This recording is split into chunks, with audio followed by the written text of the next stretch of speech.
In a post-election statement published on his X platform, President Yoweri Museveni described the biometric voter verification machines as the death knell to the opposition, arguing that they ended what he called the opposition's lifeline, cheating, despite reports of technical challenges during the voting process.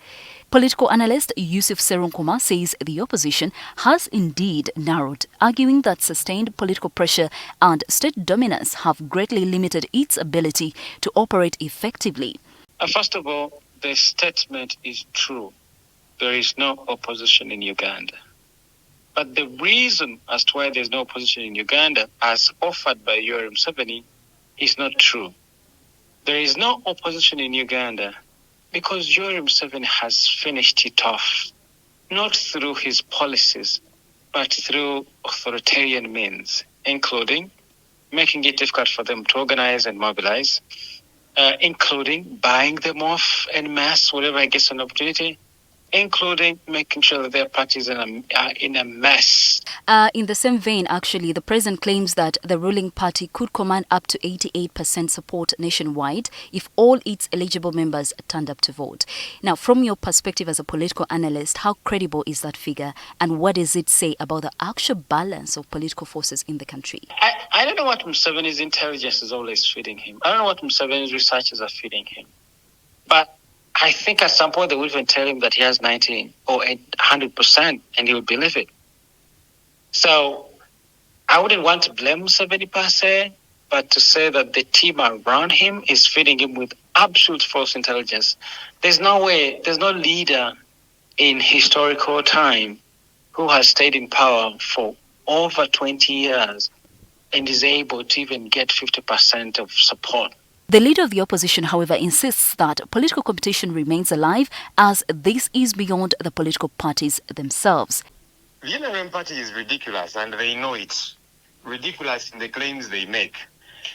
When they say that there is no opposition, and for that matter, the NRM is extremely popular, one would ask, if they are as popular as they say, why were they favoring supporters for Mr. Museveni's rallies, including school children? If you're popular, people should come on their own, shouldn't they? Enoch Barata, the NRM's Director of Legal Affairs, says that the president's statement is both political and grounded in what he described as factual realities. As we have seen and as we have experienced, the opposition to the NRM at the present moment has nothing, has no credible alternative programs or alternative developmental propositions that they are presenting to the people of Uganda. As you saw, all they were saying is let's just remove Museveni. We have beautiful wives who will be shown on TV, and so on and so forth, which is, of course, absolutely ridiculous. But one could argue and say that the opposition does not have a fair ground to participate fully and bring forth its credible programs that you talk of. There is one thing to talk about a fair ground to implement programs or perhaps try to communicate, but there cannot be an unfair ground on intelligence. There cannot be an unfair ground on the inability to intellectually put together any credible alternative programs. But in a country governed under a multi-party system, the broader question is, what does such a declaration mean for political competition and democratic accountability? That's his wish, but the reality is different. And by the way, opposition is not just NUP. Opposition is the people of Uganda who are tired of this regime. NRM don't affect just the opposition. They affect the entire country. The reality is that this is no longer a thing about the NUP. It is about all of us. In a sinking boat, there are no survivors.